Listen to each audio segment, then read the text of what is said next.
तो आज के इस वीडियो में हम लोग जो है डिस्कस करेंगे साइंस का एक इम्पॉर्टेंट टॉपिक साउंड।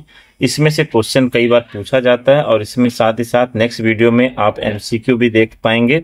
इसमें मैंने कमेंट बॉक्स में पिन कर दिया उस वीडियो का लिंक, तो आप जाकर वहां से इस वीडियो को जो एमसीक्यू वाला है वो भी सॉल्व कीजिए, तो ये पूरा चैप्टर आपका प्रैक्टिस हो जाएगा। ठीक है, तो इसमें हम लोग थियरी कवर करेंगे और नेक्स्ट वीडियो में हम लोग एमसीक्यू करने वाले। तो चलिए इस चैप्टर को शुरू करते हैं। इस स्लाइड्स में मैंने फ्रेंड्स सिर्फ काम की चीजें डाली हैं जो इंपॉर्टेंट है, बहुत ज्यादा लेंदी नहीं होने वाला वीडियो, और ताकि आपको काम की चीजें कम टाइम में पता चल सके। तो सबसे पहले साउंड के बारे में देखते हैं, साउंड होता क्या है।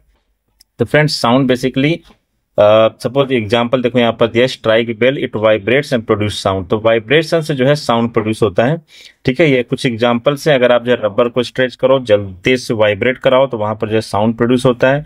अगर ड्रम को बीट करने से भी साउंड प्रोड्यूस होता है। ठीक है, तो ये सब कुछ एग्जाम्पल्स यहाँ पर डायग्राम में मैंने डाले हैं, लेकिन फिर भी हम आगे बढ़ेंगे। और यहाँ पर प्रोडक्शन ऑफ साउंड फ्रेंड्स, तो याद रखना साउंड को प्रोड्यूस करने का एक ही तरीका है, वाइब्रेशन। वाइब्रेशन जहां होगा वहां पर साउंड प्रोड्यूस होगा। अब हो सकता है वो आवाज आपको सुनाई दे या ना दे, लेकिन वाइब्रेशन अगर कहीं रहेगा तो वहां पर साउंड डेफिनेटली 100% गारंटीड प्रोड्यूस होगा ही होगा।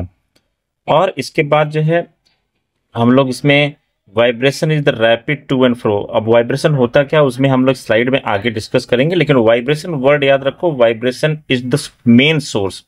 The sound of human voice is produce due to vibration of vocal cord. ठीक है, तो मैं जब ये आप बोल रहा हूं तब भी यहाँ पर जो साउंड प्रोड्यूसर है, बिकॉज वोकल कॉर्ड में लैरिंक्स जो हो रहा है वो वाइब्रेट करता है, इसकी वजह से साउंड प्रोड्यूस होता है। स्ट्रेच रबर बैंड का यहाँ पर एग्जाम्पल दिया, बहुत सारे देख लो आप म्यूजिकल इंस्ट्रूमेंट्स है यहाँ पर देखो, तबला है, शहनाई है, ढोल है, सितार है, बांसुरी है, ये सब जितने भी इंस्ट्रूमेंट्स होते हैं सब मेन जो है साउंड प्रोड्यूसिंग सोर्स जो उनका क्या है, वाइब्रेशन।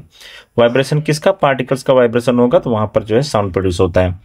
तो production of sound musical instrument, देखो यहाँ पर 4 तरह के म्यूजिकल इंस्ट्रूमेंट जो है हम लोग क्लासीफाई कर सकते हैं। एक वुड विंड होता है, एक स्ट्रिंग होता है मतलब तार यूज करके, परक्यूशन होता है, और ब्रास यूज होता है। इसमें देखेंगे क्या क्या जो है 4 तरह के जो है साउंड सिस्टम है। तो वुड विंड जैसे देखो यहाँ पर जो है बांसुरी हो गई, ठीक है, और यहाँ पर जो है शहनाई वगैरह हो गया, ये सब जो है वुड विंड यूज करते हैं। वुड मतलब लकड़ी, विंड मतलब हवा, मतलब उसमें जो है जो हम लोग पाइप बनाकर, wood wind instrument makes music by blowing on the top और on reed of the instrument. तो ब्लो करने से जो है साउंड प्रोड्यूस होता है, वुड विंड इंस्ट्रूमेंट कहते हैं। फिर स्ट्रिंग इंस्ट्रूमेंट है, स्ट्रिंग इंस्ट्रूमेंट देखो, string instrument make music by plucking और स्ट्रमिंग, झनकार जिसको हम लोग बोलते हैं। तो देखो यहाँ पर गिटार है, फिर ये डिफरेंट ये जो है यहाँ पर जो वायलिन है, ठीक है। तो ये सब डिफरेंट इंस्ट्रूमेंट्स हैं जो जिसमें तार यूज करके हम लोग साउंड प्रोड्यूस करते हैं। ठीक है, तार मतलब जैसे बहुत पतला सा जो है स्टील का वायर होता है, उसके उस पर टेंशन हम लोग क्रिएट करके जो है उसमें साउंड प्रोड्यूस करते हैं। फिर हमारे पास परक्यूशन इंस्ट्रूमेंट्स है, जैसे देखो percussion instrument makes music bye striking, shaking और स्क्रैपिंग। देखो ये ड्रम है, तंबुरीन है, पियानो है, ठीक है, ये सब जो है परक्यूशन जो है इंस्ट्रूमेंट्स हैं। ब्रास में देखो क्या है, ब्रास में देखो यहाँ पर जैसे ट्रम्पेट हो गया, ट्रम्पोन हो गया, ट्यूबा हो गया, ठीक है, सैक्सोफोन हम लोग बोलते हैं, वो सब भी इसी में आ जाता है। ठीक है, ब्रास मतलब मेटल का जो है हम लोग, जरूरी नहीं कि ब्रास का ही बनाओ, दूसरे मेटल का भी बना सकते हैं, लेकिन इसका नाम पड़ गया तो पड़ गया। तो बजिंग लिप्स वाइल ब्लोइंग, ठीक है, तो हम लोग जो है लिप्स यूज करके एयर ब्लो करके साउंड प्रोड्यूस करते हैं। यहाँ पर कुछ मैंने टेबल दिया है, आपको चाहिए तो आप स्क्रीनशॉट ले लो। ठीक है, एग्जाम में क्वेश्चन आ सकता है। यहाँ पर सीरियल नंबर, यहाँ पर म्यूजिकल इंस्ट्रूमेंट है, वाइब्रेटिंग पार्ट क्या है, देखो वीणा, सितार, वायलिन, गिटार, इसमें जो है स्ट्रेच स्ट्रिंग यूज करते हैं। इसमें हम लोग क्या यूज करते हैं फ्रेंड्स, स्ट्रिंग यूज करते हैं, वायर यूज करते हैं।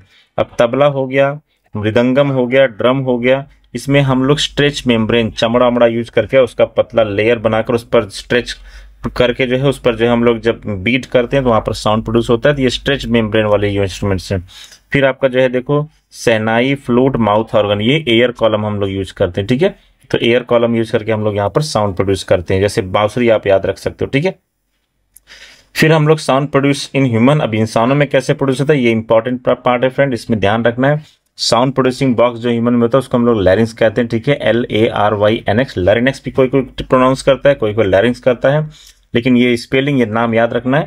ये होता है, it is the upper part of the windpipe, 2 vocal cord are stretch across the voice box leaving a narrow slit. When lungs force air through slit it vibrate and produce sound। तो देखो यहाँ पर diagram भी मैंने लगाया हुआ है, vocal cord है यहाँ पर। ठीक है, ये वोकल कॉर्ड ओपन है, जस्ट अ मिनट, देखो ये ट्रैकिया, ट्रैकिया आपने बायोलॉजी मैंने पढ़ा है वो ट्रैकिया। देखो यहाँ पर हमारा साउंड बॉक्स, वॉइस बॉक्स, यहाँ पर हमारा लैरिंक्स होता है, ये वाला भी आपको दिख रहा होगा, ठीक है। तो यहाँ पर एयर कॉलम यूज करके जो लंग्स में एयर होता है उस पर जो है फोर्स डालकर स्ट्रेच करके हम लोग डिफरेंट डिफरेंट साउंड प्रोड्यूस होता है, उस साउंड को हम लोग वर्ड में जीभ से कन्वर्ट करते हैं, ठीक है। ये जो ट्रैकिया जो है यहाँ पर ओपन है, देखो यहाँ पर वोकल कॉर्ड, यहाँ पर बंद हो गया, ठीक है। ये टंग है, ये एपिग्लॉटिस है, फिर यहाँ पर फूड पाइप जहां से खाना जाता है, फिर ये विंड पाइप है, और इसी विंड पाइप का इस्तेमाल करके देखो ये हमारा साउंड बॉक्स यहाँ पर लैरिंक्स लगा हुआ है, ठीक है, इंसानों के अंदर। तो यह देखो विंड पाइप है, और ये हमारा जो वोकल कॉर्ड, देखो ये वोकल कॉर्ड है, ठीक है। तो इसके थ्रू हम लोग जो है साउंड प्रोड्यूस करते हैं, ये इंसानों में होता है। एनिमल्स में देखो, एनिमल्स में याद रखना इंपॉर्टेंट पॉइंट यहाँ पर, sound produce by animals, animal like dog, cat, horses, lion, cows etcetera produce sound by using vocal cord like human being. तो ह्यूमन बींग की तरह ही इसके अंदर होता है, लेकिन बर्ड्स के अंदर friends, birds produce sound with ring of cartilage called syrinx कहते हैं। सिरनेक्स भी आप लोग इसको प्रोनाउंस कर सकते हैं, लेकिन याद रखना बर्ड्स के अंदर ये होता है, एग्जाम में क्वेश्चन बन सकता है। तो साउंड प्रोड्यूसिंग ऑर्गन क्या है, सिरिंग्स है, right. And insect like mosquito, बीज, अब ये सब जो होते हैं ये लोग कैसे विंग, अपने पंखों को फड़फड़ा के जो है वहां पर जो है साउंड प्रोड्यूस करते हैं, बहुत तेज वाइब्रेट करते हैं, ठीक है। तो देखो वाइब्रेशन, यहाँ पर भी वाइब्रेशन, ये हर जगह का जो साउंड का जो भी सोर्स होगा कहीं ना कहीं वाइब्रेशन वहां पर जुड़ा होगा। फिर फ्रॉक्स हो गया, फ्रॉक्स जो है वोकल सैक्स होता है उसके पास, ये याद रखना, ये कीवर्ड है, वोकल सैक्स फ्रॉक्स के अंदर होता है, और वो थ्रोट को बलून की तरह जो है फुला लेता है, और इसके बाद वो साउंड प्रोड्यूस करता है। तो वो वोकल सैक्स हमें याद रखना है, भूलना नहीं है। Propagation of sound requires medium to propagate, sound travel through solid, liquid and gas, sound does not travel in vacuum. याद रखना क्वेश्चन आया हुआ है, साउंड जो है वैक्यूम से अंतरिक्ष में ट्रेवल नहीं कर सकता, क्योंकि वहां पर कोई भी मीडियम नहीं होता, क्योंकि साउंड मैकेनिकल वेव में आता है, और मैकेनिकल वेव को मीडियम चाहिए ही चाहिए, क्योंकि पार्टिकल वाइब्रेट करेंगे तो वाइब्रेशन के थ्रू जो है साउंड एक जगह से दूसरी जगह पर ट्रेवल करता है। और याद रखना फ्रेंड्स, पार्टिकल बिल्कुल भी ट्रेवल नहीं करते, सिर्फ साउंड एक वेव है, एक एनर्जी है जो एक पार्टिकल से दूसरे पार्टिकल में ट्रांसफर होता है, लेकिन जो है वहां पर जो पार्टिकल रहते हैं अपने मीन पोजीशन पर वाइब्रेट करते हैं, उनका नेट डिस्प्लेसमेंट 0 होता है। याद रखना, ये भी क्वेश्चन हो जाएगा, बन सकता है। Sound travel through solid thread of can telephone, a whale listen to the reflected sound. देखो वेल जो रिफ्लेक्टेड साउंड को यूज करके अपने जो शिकार को पकड़ती है। We are able to listen sound because sound travel in air, a mixture of gas. अगर एयर ना हो हम साउंड को सुन भी नहीं सकते हैं। डिफरेंट एग्जाम्पल्स हैं। Sound needs a medium for its propagation, ठीक है। Sound does not travel in vacuum, देखो वही बात हो गई। Speed of the sound is greater than its speed in liquid, the latter turns is greater than it the speed in gases, ठीक है। तो सबसे तेज देखो यहाँ पर क्या लिखा है, sound can propagate through liquid and solid, and many explosion takes place in outer space, but we do not hear, unlike the earth. Moon has no sphere. If loud explosion takes place we would not hear। देखो सन पर जो friends, सन पर बहुत बड़े बड़े बम फटते रहते हैं, हजारों लाखों जो है परमाणु बम जैसे विस्फोट होते रहते हैं, लेकिन हम उसे सुन पाते क्या? सनलाइट तो पहुंच जाती है, क्योंकि सनलाइट का इलेक्ट्रोमैग्नेटिक रेडिएशन है, उसको किसी मीडियम की जरूरत नहीं, वो पहुंच जाती है, लेकिन वहां से आया हुआ साउंड हम नहीं सुन सकते। स्पेस में आप अपने फ्रेंड्स के पास में खड़े होकर अगर एक एस्ट्रोनॉट दूसरे एस्ट्रोनॉट को बहुत जोर से चिल्ला के कुछ बोलता है तो भी उसको नहीं सुनाई देगा, क्योंकि वहां पर मीडियम ही नहीं है। देखो यहाँ पर कुछ एग्जांपल्स है। Sound needs travel through medium, this can be solid, liquid, gas, कुछ भी हो सकता है। This is how dolphin communicate which. देखो डॉल्फिन बहुत स्मार्ट फिश होते हैं, ठीक है, स्मार्ट एक्वाटिक एनिमल है, और वो जो है कम्युनिकेट करते हैं बाय प्रोड्यूसिंग साउंड। यहाँ पर एक एग्जाम्पल दिया है, अगर कोई डब्बे में से मैं पूरा हवा निकाल दूं, मतलब उसमें कुछ ना रहे, सिर्फ वैक्यूम क्रिएट कर दूं, तो यहाँ पर जो है यहाँ पर एक बैटरी लगा है, यहाँ से एक बेल लगा हुआ है, बेल बजेगा तो आपको बिल्कुल भी सुनाई नहीं देगा, क्योंकि यहाँ पर साउंड प्रोड्यूसिंग मीडियम ही नहीं है, पार्टिकल ही नहीं वाइब्रेट करने के लिए, तो वाइब्रेशन नहीं होगा तो फिर क्या होगा, साउंड भी आप नहीं सुन पाएंगे। Speed of light versus sound, तो speed of sound in air is about 330 metre per second, ठीक है। नॉर्मल टेम्परेचर और प्रेशर की बात हो रही है, हालांकि साउंड का जो स्पीड है जो है वो टेम्परेचर से जो है चेंज होता रहता है। अगर वो 1 डिग्री सेल्सियस टेम्परेचर बढ़ जाता है तो 0.61 मीटर पर सेकेंड साउंड बढ़ जाएगा। हालांकि आपका सिलेबस का टॉपिक नहीं है, इसलिए इसको याद रखने की जरूरत नहीं है। नॉर्मली जो है 330 मीटर पर सेकेंड होता है, कहीं कहीं 332 मिलेगा, इसको याद करने की जरूरत बिल्कुल नहीं है। Speed of light in air is about 3 × 10⁸ metre per second, बहुत तेज होता है। Speed of light is faster than speed of sound, तो लाइट बहुत तेज चलता है, साउंड का स्पीड का कोई कंपैरिजन लाइट से है ही नहीं। और इसीलिए देखो जब हम लोग थंडर स्टॉर्म देखते हैं, ठीक है, थंडर स्टॉर्म, तो लाइट पहले दिख जाती है, आवाज बाद में आता है। यही रीजन है, क्योंकि साउंड जो है स्लो ट्रेवल करता है, तो बाद में हमारे कानों पर पहुंचता है। Both lightning and thundering occurs together, delay in hearing due to difference in the speed of sound and light, क्योंकि स्पीड कम है।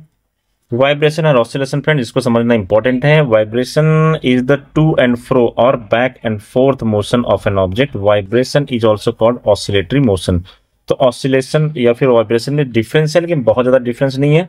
जैसे मान लो एक पार्टिकल है, एक बार ये इधर गया, फिर इधर से इधर आया, ऐसे ऐसे अगर ये वाइब्रेट करेगा, ऐसे ऐसे अगर ऐसे इस तरह का मोशन करेगा, तो इसको हम लोग टू एंड फ्रो मोशन कहेंगे। इसी को हम लोग वाइब्रेशन या फिर ऑसिलेशन भी कह सकते हैं, ठीक है।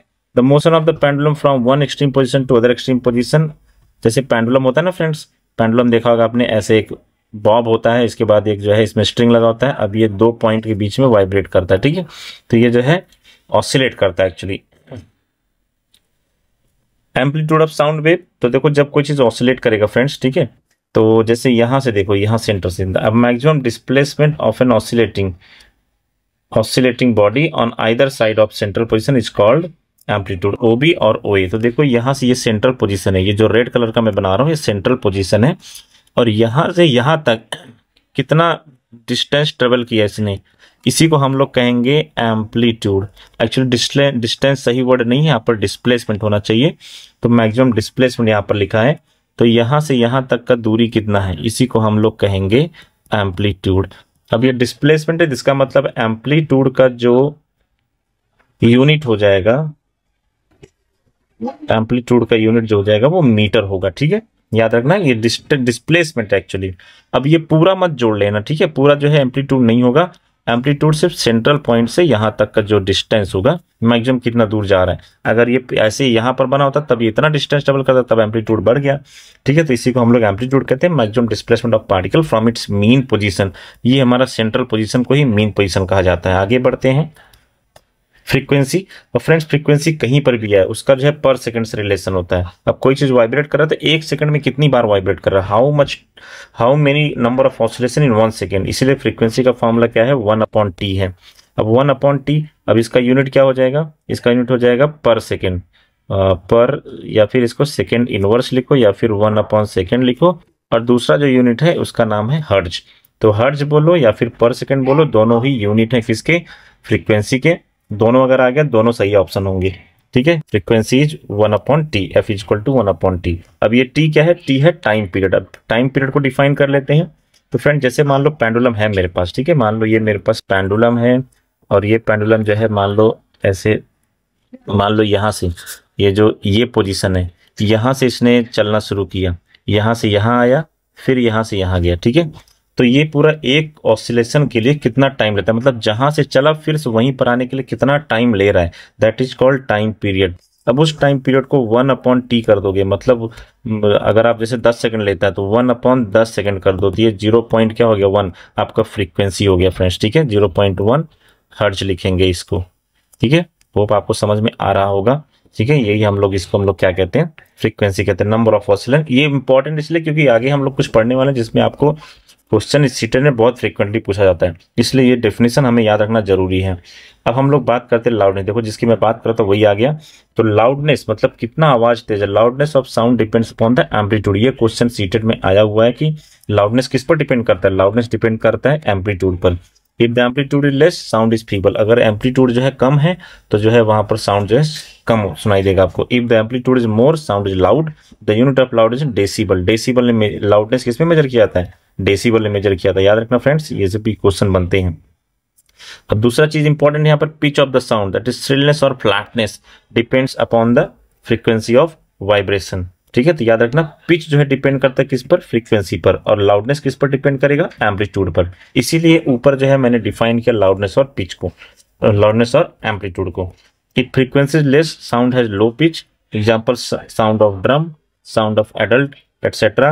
If the frequency is more than sound has a high pitch. देखो जैसे यहाँ पर बेस्ट एग्जांपल दूं मैं आपको बताऊं, तो जो वीमेंस होते हैं, जैसे लता मंगेशकर जी गाना गाती हैं, तो लेडीज जो है जो उनका पिच अलग होता है। जेंट्स गाना गाता है, किशोर कुमार गाना गाते हैं, उनका जो है पिच अलग होता है। तो हम लोग किस वजह से पहचान पाते हैं कि ये जेंट्स गा रहा है, लेडीज गा रहा है, ये बेसिकली ये पिच ही होता है आपका, कि लेडीज गा रहा है कि जेंट्स गा रहा है, क्योंकि जेंट्स का पिच अलग होता है और लेडीज का जो होता है वुमेन्स का अलग होता है।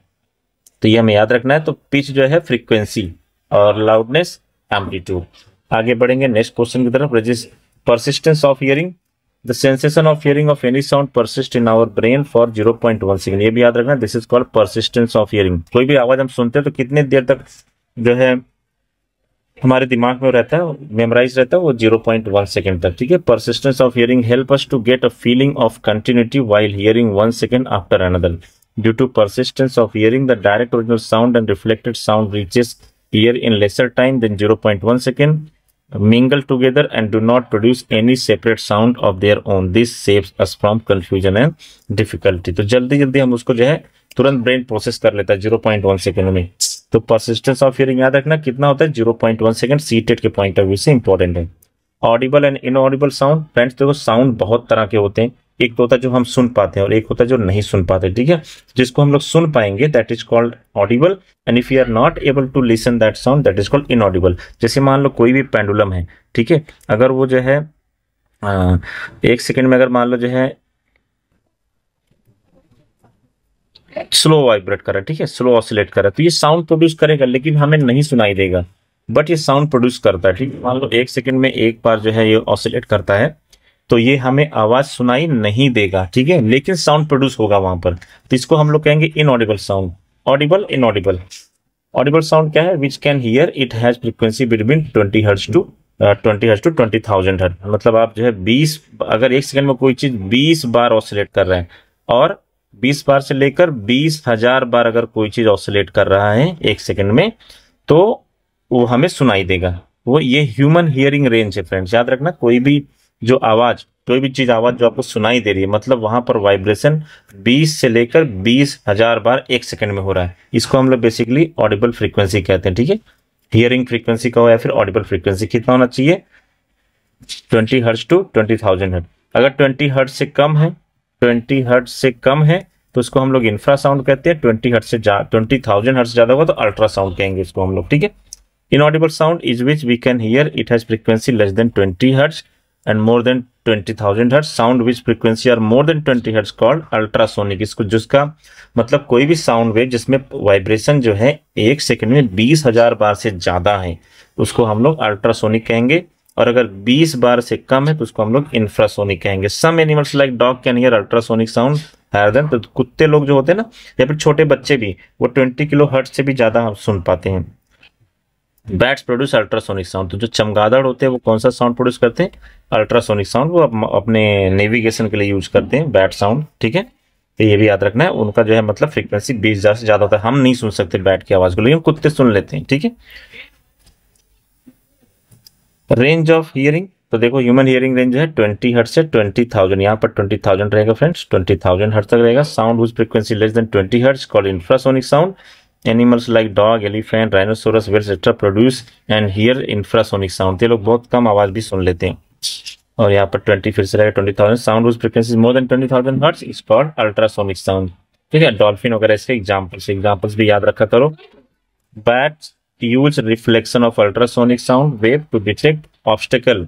तो बैट जो है अल्ट्रासोनिक साउंड प्रोड्यूस करता है अगर उसके रास्ते में कोई दीवार आ गया, कोई पेड़ आ गया, तो उससे जो है बचने के लिए। Nowadays we use ultrasonic equipment for investigating medical problem। तो मेडिकल में भी यूज होता है, मेडिकल साइंस में भी ये साउंड का जो प्रॉपर्टी है, ठीक है, इसको हम यूज करते हैं। नेक्स्ट टॉपिक की तरफ जाएंगे। नॉइज क्या होता है फ्रेंड्स, नॉइज बेसिकली क्या है, अनप्लेजेंट साउंड। ठीक है। जो हमें बहुत कर्कश आवाज में, हमें जो बुरा लगता है, ट्रैफिक का आवाज हो गया, क्लासरूम में बच्चे बहुत शोर कर रहे हैं, तो उसको हम लोग नॉइज कहते हैं। ठीक है। जो मतलब जो अनवांटेड साउंड होता है उसको हम लोग नॉइज कहते हैं। फिर नॉइज पोल्यूशन, नॉइज पोल्यूशन के बारे में हमको सब पता है। द प्रेजेंस ऑफ एक्सेसिव और unwanted undesirable sound in the environment is called noise pollution. ठीक है फ्रेंड्स। तो थैंक्स फॉर वॉचिंग। ये साउंड के लिए इंपॉर्टेंट टॉपिक्स थे, मैंने शॉर्ट में कवर किया है, इसमें से क्वेश्चन बनते हैं। और अगर आप हमारे चैनल पर नए हैं तो चैनल को सब्सक्राइब कर लीजिए, बेल आइकन दबा लीजिए, सो दैट आपको पूरा अपडेट तुरंत मिलता रहे। और इसका नेक्स्ट वीडियो जरूर देखें, उस पर मैं MCQ कवर किया हूँ, तो उसमें आपको ये चैप्टर पूरा कवर हो जाएगा अच्छे से। साउंड शॉर्ट में आपका जो है पूरा हो जाता है। Thank you friends, thank you so much, bye.